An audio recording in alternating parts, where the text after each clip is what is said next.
If you're thinking about retiring, don't do it until you have these three fully paid off and your mortgage isn't one of them. This could be the best video you've ever watched on YouTube. I have seen these three mistakes over and over again, and I want you to avoid them when you retire. If you implement these three steps I share with you in this video without skipping over them, you'll have a happy retirement, I guarantee it. My name is Jerry Pinkas. I'm a real estate broker and investor for the last 36 years. Every single year, my real estate team helps hundreds of people move to the beach and enjoy their happy retirement. And the exact same thing can happen to you if you fully implement these tips that I share with you. With that being said, I'll dive into all that. I need you to smash that subscribe button if you want to retire trouble-free and avoid the pitfalls that are costly. I literally have over 1,000 videos here on this channel. So first and foremost thing that you should be doing is this. Look at your personal loans and credit cards. I've seen retirement plans ruined by this. Personal loans and credit cards generally have the highest interest rates. And these are especially true with credit cards, which currently have a national average of 22.40% in the United States. Now, personal expenses can also add up on a credit card. Things like moving costs or wedding costs or even medical bills and car repairs and funeral costs and other unexpected expenses. So while these credit card balances should be paid down quickly, you shouldn't let them ruin or slowing down your savings to your retirement. Instead, if you're preparing for retirement, consider lowering those mortgage payments, because guess what's going to happen? Those extra funds you free up are going to allow you to pay down that high interest rate loans first. Now, mortgages usually have a lower interest rate anyway, which can allow you to hold on to your savings and pay down that debt. From there, start putting cash aside for an emergency fund for 6 months worth of your wages. And that way, in retirement, you'll have the unnecessary expenses. If they do come your way, you're going to be ready for them. Also, these things are going to allow you to enjoy a retirement that is stress-free.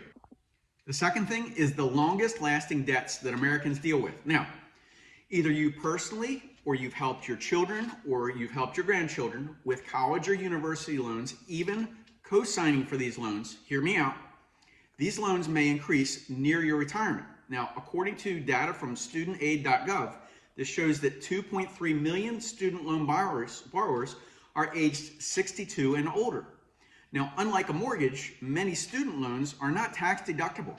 While these loans are inexpensive right now because there's a payment and interest freeze that was introduced during the pandemic, that only lasts through the end of the year. So interest rates on those loans could surge to 7.54% in the new year.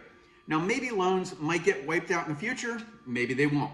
But just understand that these loans last a long time, and a study from New York Life shows that the average was 18.5 years to pay off a student loan. So all of those payments take away from your retirement income. Up next, auto loans. Finally, auto loans are another area to pay off before retirement. Why? Because right now, the average loan for a car buyer with good credit is 7.88%. Now, if you've got bad credit, that soars up to 19.87%. That's almost as much interest as a credit card. And what's more is the payments on these could increase during your retirement. So just think about $400 that goes towards your car payment and $300 towards a credit card or a student loan for your grandchild. Suddenly you have far less cash on hand for your retirement.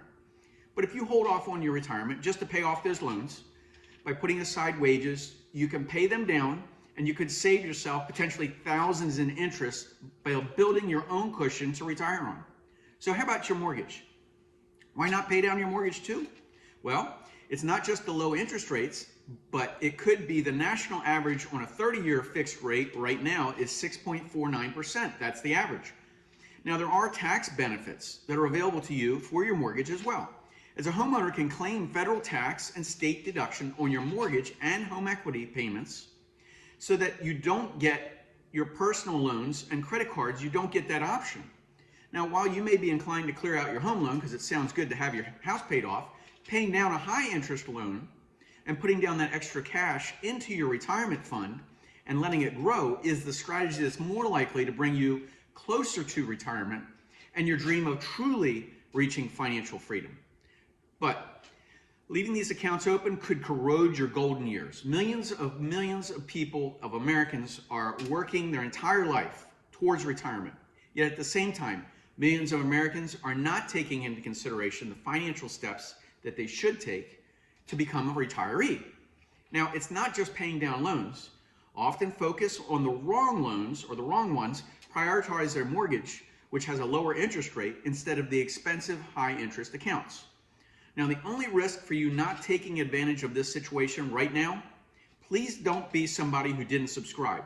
That being said, if you're not interested, just watch the next 2 videos that are going to come up on the screen, because these are the videos that YouTube thinks that you should watch next. I thank you for watching. Wherever you are and whatever you're doing, I hope you're having a great day.